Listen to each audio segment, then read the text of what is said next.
Bonjour, c'est Josiane Joyce. Nous sommes le 2 janvier 2025 et je vais vous parler de ce que j'ai vu la nuit à Saint-Sylvestre.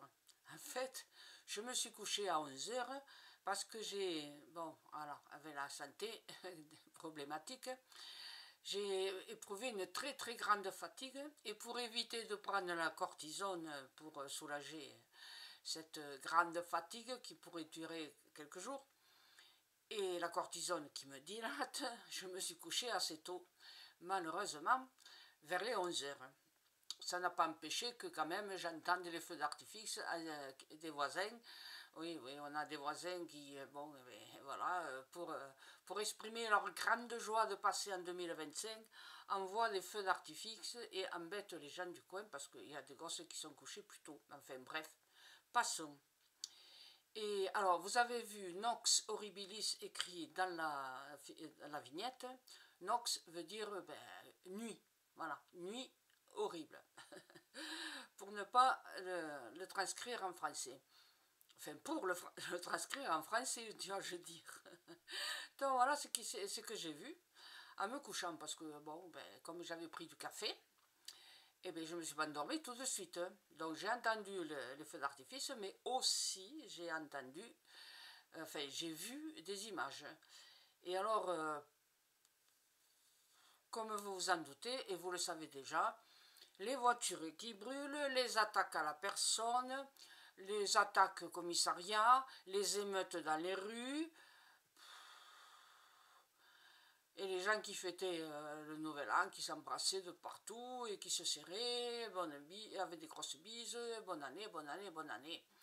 J'ai vu tout ça, alors quand c'était trop moche, j'écourtais un peu la vision, et quand c'était plus plaisant, j'ai eu une parenthèse enchantée, et oui, ça fait du bien, ça m'a aidé à m'endormir. Voilà ce que j'ai vu. J'ai vu une femme qui berçait doucement son nourrisson dans les bras. Et oui, un des tout premiers bébés de l'année 2025. Alors, autrefois, on indiquait que il y avait toujours dans les journaux celui-là il est né ou elle est née à minuit, enfin à 1 h moins quelque chose, et on le savait. Maintenant ils vous disent plus rien parce qu'ils sont trop occupés à raconter les voitures qui brûlent et les attaques des agents de force publique, que je remercie au passage parce qu'ils sacrifient leur soirée et leur vie de famille pour nous éviter d'avoir des troubles encore plus grands. Mais il y en a quand même. Hein. Il y a eu plus de 900 voitures qui ont brûlé quand même cette nuit-là. Hein. Et alors, bon, d'accord, j'ai vu aussi l'attaque de la voiture bélier de la Nouvelle-Orléans. En fait, je l'ai vu vers le 18 décembre, ça devait être le 18 décembre. Et comme j'ai vu français, je sais pas, une ville c'est une ville. Bon, alors voilà, pour moi c'était français. Et j'ai dit non, c'est pas la peine, tu vas gâcher le réveillon de Noël de beaucoup de gens. Tu ne vas pas indiquer qu'il va y avoir une attaque à la voiture bélier. Et quand j'ai vu que c'était à la Nouvelle-Orléans, eh bien, lâchement, j'étais rassurée. Lâchement, mais pendant même pas 1/3 de seconde, parce qu'ensuite j'ai dit oh les pauvres gens. Je sais ce que c'est que de perdre quelqu'un la veille de Noël, enfin là c'était à Saint-Sylvestre, mais pendant les fêtes, ça c'est quelque chose. Savez-vous qu'il y a 700 000 morts français chaque année en France? 700 000. Plus de morts que de naissances, malheureusement. Ouais. Alors, cette parenthèse enchantée, j'ai vu une femme qui tenait son nourrisson dans ses bras et qui le berçait doucement, faisait-elle. Alors je ne vous dirai pas quelle était sa couleur de peau, ni quoi que ce soit. C'était une maman heureuse qui berçait son premier-né dans les bras. Et ça fait du bien. Et je la trouve courageuse. Parce que, alors je vais vous donner un point d'histoire. En 1970 à peu près, on a une femme qui a accouché, restée au moins entre 8 et 10 jours à l'hôpital. Eh ouais, eh ouais.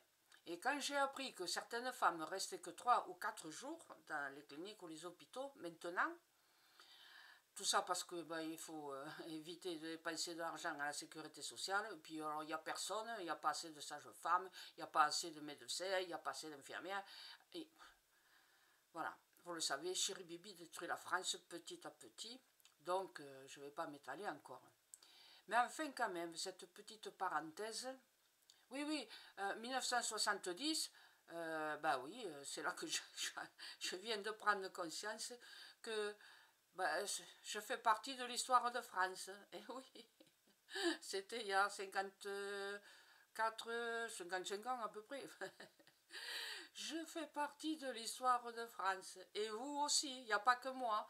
Tout ce que nous faisons aujourd'hui, ou ne nous faisons pas, hein, tout ce que nous subissons ou nous refusons de subir, c'est de l'histoire de France. Alors, bon, que ce soit, qu'on soit des Français de France, du bout du monde, ou même n'importe qui, parce que j'ai vu qu'il y avait un Iranien ou une Iranienne qui venait, des gens de Belgique, de Suisse, de la Réunion, je ne savais pas que la Réunion n'était pas en France, bon, d'accord, qui viennent regarder mes vidéos. Et oui, donc, c'était un moment de grâce que j'ai vu, que j'ai senti, et donc j'ai pu m'endormir tranquillement cette nuit de la Saint-Sylvestre, que nous allons oublier, mais que les forces de l'ordre n'oublieront pas.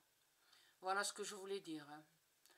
Nox horribili, oui, nuit épouvantable, horrible.